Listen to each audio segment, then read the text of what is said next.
Our spotlight story tonight is about Pacific Coast Canola's first shipment of canola seed in Morden. Here with the story is Jeff Chu.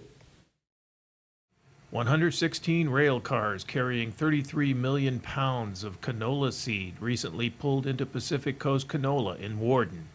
It was the first major load shipped more than 1,300 miles from the North Plains to the West Coast's first and only seed crushing and oil refining facility.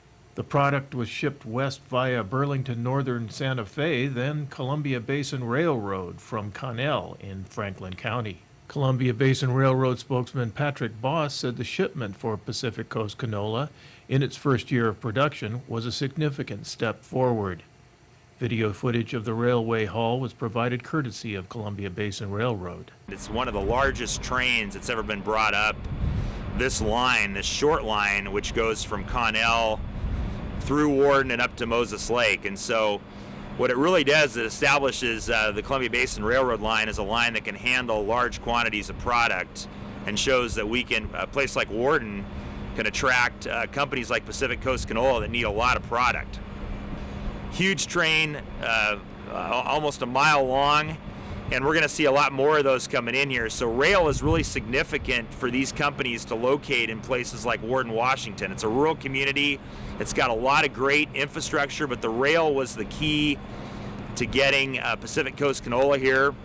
And frankly, having the ability now to bring in millions and millions of pounds of canola seed will help them grow and hire more people. Port of Warden Commissioner Dale Pomeroy, who worked closely to help form the port business and railroad partnership, said at one point he thought the canola plant project would be lost in the post-2007 economic decline.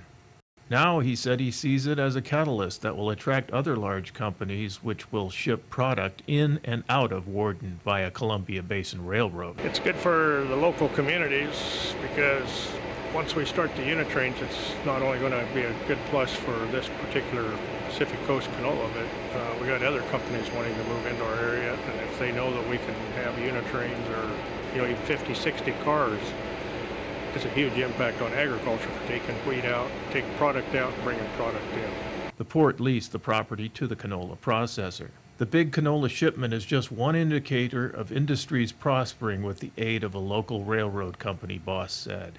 Last year, about 10,000 carloads of product came out of this area that were shipped to and from this area. So it's a very vital short line that connects up all these communities in the Columbia Basin. It should result in, at least this year, a couple thousand carloads of product coming in. Probably in the next 2 to 3 years, we'll see up to 4,000 carloads of canola seed coming in here a year. I'm Jeff Chu for iFIBER 1 News. And we will be right back after this.